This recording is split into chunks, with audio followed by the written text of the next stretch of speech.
Bonjour à tous, bienvenue sur une nouvelle vidéo des lectures de Pipin, j'espère que vous allez bien. Ça y est, la vidéo du Blossom Spring Challenge est enfin sortie. J'attendais avec tellement d'impatience, comme à chaque fois qu'un nouveau challenge saisonnier commence, et celui-ci a la particularité chaque année de nous emmener au niveau du menu bonus dans un pays différent. Et cette fois-ci, nous allons en Chine. Oui, avec un kimono japonais. Je fais comme je peux, hein. Mais c'est pas grave, il est là pour le thème parce qu'on va parler de toute façon de l'Asie. Alors cette année encore, il a été organisé par la chaîne Le Boudoir. Je vous mettrai de toute façon toutes les informations dans la barre d'infos. Comme ça, si jamais le challenge vous intéresse, vous pourrez aller piocher toutes les informations directement dedans. Et on va donc commencer tout de suite avec ce que nous proposent les menus cette année. Le premier menu s'appelle Printemps florissant. Et en première catégorie, nous avons le jardin des secrets. Et en mots-clés, intrigue familiale, drame, trauma, secret. J'ai longtemps hésité pour, j'ai envie de dire, chacune des catégories parce qu'il y avait tellement de lectures que je voulais rentrer que je me suis dit que ça allait exploser, que je n'aurais jamais le temps de tout lire.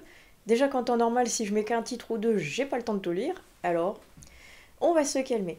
J'hésite entre 3 titres pour cette catégorie, donc on verra au niveau du bilan laquelle de ces lectures j'aurais choisi, parce que j'hésite entre Les 7 sœurs de Lucinda Riley, j'hésite également avec La Villa aux étoffes, parce que j'en suis au tome 3, et le dernier, il s'agit de celui-ci, Le Manoir rose de Tracy Reese. Il me faisait vraiment envie, parce que pareil, on va être, comme son nom l'indique, dans un manoir qui va être rempli de secrets, familiaux ou autres. J'avais terriblement envie depuis très longtemps de pouvoir découvrir celui-ci. Donc, entre ces trois-là, mon cœur balance, mais potentiellement, vu que j'ai celui-ci dans les mains, peut-être que ce sera lui. En deuxième catégorie, nous avons L'eau des roses, avec en mots-clés une romance ou un roman parlant donc d'amour en général. Là, c'est pareil, j'ai 2 titres qui m'intriguent. Un que j'ai en version dématérialisée et l'autre que j'ai en version papier. Je suis pas tout à fait sûre que ce soit une histoire d'amour, celui-ci, avec Celle qui l'attendait de Baptiste Beaulieu, mais j'ai vu marquer une rencontre improbable, une histoire d'amour hors du temps. Donc, même s'il est classé en contemporain, potentiellement ça peut aller dans cette catégorie-ci. Je ne suis pas sûre, sinon en tout cas, le second que je voulais placer ici, il s'agit du 2e tome de Zodiac Switch, et lui, quelque chose me dit qu'il va y avoir de la romance dedans, donc on va dire que l'un ou l'autre, ou de toute façon peut-être une autre lecture complètement aléatoire alors qu'elle n'était pas prévue initialement, j'essaierai de valider cette catégorie. La 3e catégorie pour ce menu s'appelle La promenade au coquelicot. Et là, il fallait une couverture fleurie ou aux allures un petit peu printanières. Et là, je pense que j'ai le combo gagnant avec une couverture à la fois fleurie et printanière avec cette magnifique couverture. Je l'adore, elle a plein de fleurs. Et ça s'appelle Les 5 parfums de notre histoire de Laure Margerand. Et ça regroupe des fleurs, des parfums, de l'histoire. Je pense que ce combo gagnant est parfait pour moi, tout du moins je l'espère. Celui-ci fait vraiment partie de ceux que j'ai envie de découvrir cette année parce que je l'ai acheté l'an dernier, après l'été, et je trouvais qu'il correspondait plutôt bien à une saison fleurie comme le printemps ou l'été, voire même plutôt le printemps avec toutes ces belles fleurs. Donc je l'ai précieusement gardé pour ce challenge, donc à moi de le sortir maintenant et de ne pas le faire patienter une année de plus. On en arrive au second menu qui s'appelle Lapin de Pâques. Et en première catégorie, nous avons Le pudding à l'arsenic. Et en mots-clés, policier, thriller, mystère, cozy mystery ou page turner. J'ai l'embarras du choix, comme chaque année, pour cette catégorie, parce que, voilà. Pour ces dizaines et ces dizaines de titres que j'ai là, qui sont pas tous lus, je n'ai que l'embarras du choix. Je sais que j'ai également un policier à lire en SP, donc potentiellement ce sera celui-ci. Je ne sais pas encore, mais en tout cas je pense que s'il y a bien une catégorie que je vais valider dans ce challenge, en tout cas, c'est celle-ci, peu importe le titre que je lirai. En seconde catégorie, nous avons Les œufs de Fabergé, avec une histoire dans une autre époque ou avec un voyage dans le temps. Celui-ci, je l'ai commandé, mais il n'est pas encore arrivé, donc je vais vous mettre la couverture juste ici. Il n'était, j'avoue, absolument pas prévu à l'achat et complètement absent de ma wishlist, je ne le connaissais pas du tout. Mais le marketing a eu raison de moi parce que je l'ai vu passer sur Instagram. La couverture m'a tapé dans l'œil et l'histoire avait l'air prometteuse. Donc je vais normalement essayer de lire Enquête et Charleston. Ah non mais la couverture. Ah, la couverture quoi. Et en plus on va parler d'enquête, de meurtre, un petit peu de cozy mystery. Je suis très curieuse de voir ce que ça va donner. La seule chose que je sais c'est que visiblement ça va être un tome 1, donc aïe ma résolution de finir des séries avant d'en commencer d'autres. C'est mal barré.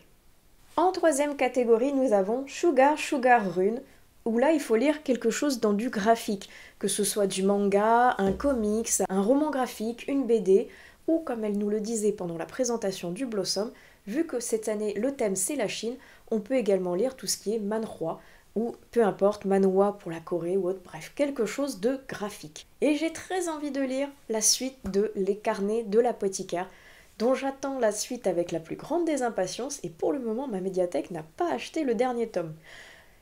J'espère que d'ici la fin de ce challenge, ils l'auront acheté, et si jamais ils ne l'ont pas, je pense que cette catégorie-ci, c'est pareil, avec le nombre de mangas, de graphiques, de BD ou autres que j'ai à lire, peu importe le titre, j'arriverai certainement, tout du moins, je croise les doigts, à terminer cette catégorie-ci.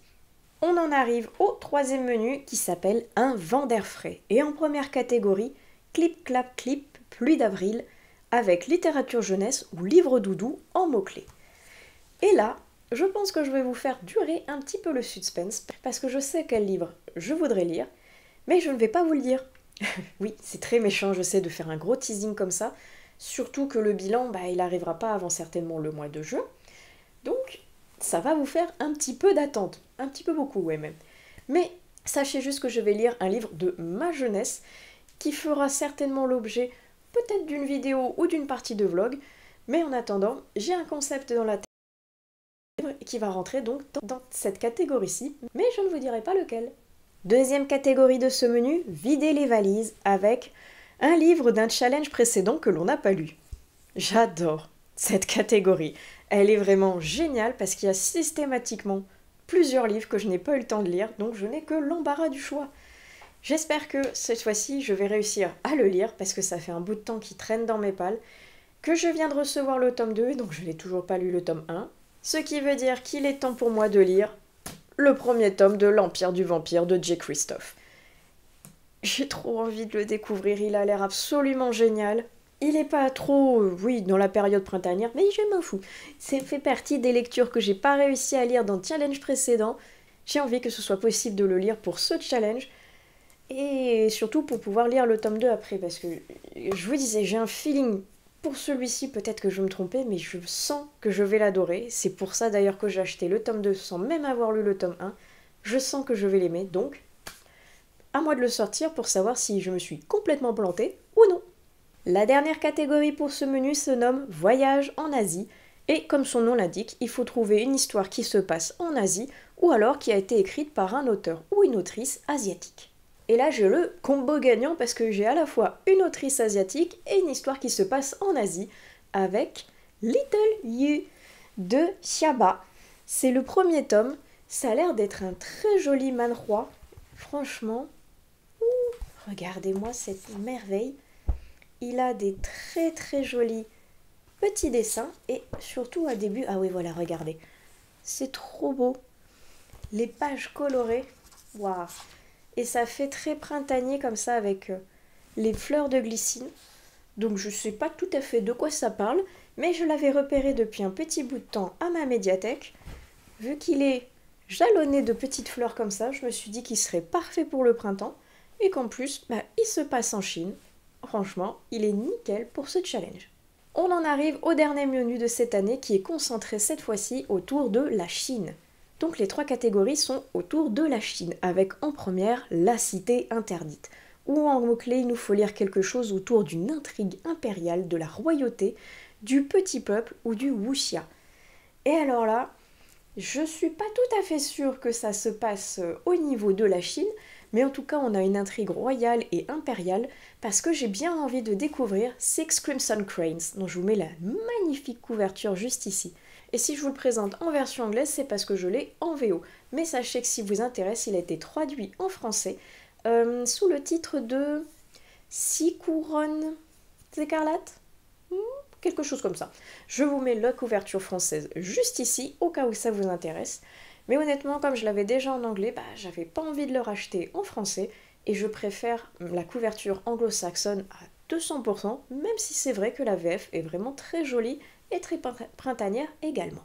La deuxième catégorie se nomme Le Tigre et la Tisseuse, où là il faut lire quelque chose autour de mythes, de légendes, ou pourquoi pas même du fantasy fantastique.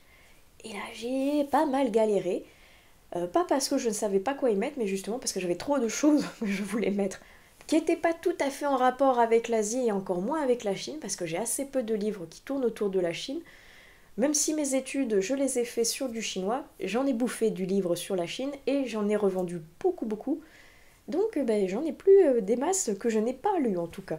Mais donc, ça n'a rien à voir avec la Chine, mais j'ai bien envie de découvrir Tisane et Convoitise, dont je vous mets la couverture juste ici, et qui dort dans ma palle dématérialisée depuis des générations à peu près. Alors, on n'est pas du tout dans la Chine, on est dans les légendes scandinaves. Hein.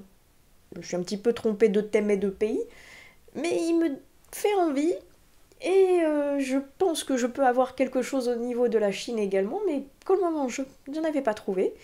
Donc, je vais caser celui-ci, et comme d'habitude, au niveau du bilan, on verra si c'est celui-ci que j'ai lu, ou si je l'ai remplacé par autre chose qui fait peut-être un peu plus légende asiatique. Et la dernière catégorie qui clôture ce menu et ce blossom s'appelle Chine 2.0, avec en mots-clés anticipation, science-fiction ou modernisation. Et là, je pense que c'est pareil, on est très éloigné de la Chine. J'ai vraiment pas réussi à trouver des choses assez centrées sur ce pays, ou tout du moins sur la culture asiatique. Pareil, on verra au niveau du bilan. Mais en attendant, ce titre-là, depuis le temps que je veux le lire et maintenant que je l'ai acheté, Silo, c'est de la SF. J'ai mais alors très envie de découvrir ce qu'il recèle, parce que ça a l'air absolument génial. Aucun donc rapport avec la Chine, mais peu importe. Il fallait un livre de SF, le voilà. C'est celui-ci que j'ai choisi. Donc, on va voir si lui aussi j'arrive à le lire, si la pile que je viens de poser pour le Blossom, j'arrive enfin peut-être à la lire en entier. Qui sait, peut-être que 2024 est l'année où je débute les challenges que je terminerai à 100%. On peut toujours rêver ou essayer d'y croire en tout cas. Et donc, Silo, on va essayer de le lire cette année. Et voilà, Silo conclut donc la pile que j'ai concoctée pour ce Blossom Spring Challenge. J'ai très hâte de savoir déjà par quelle lecture je vais pouvoir commencer, parce que toutes me font envie.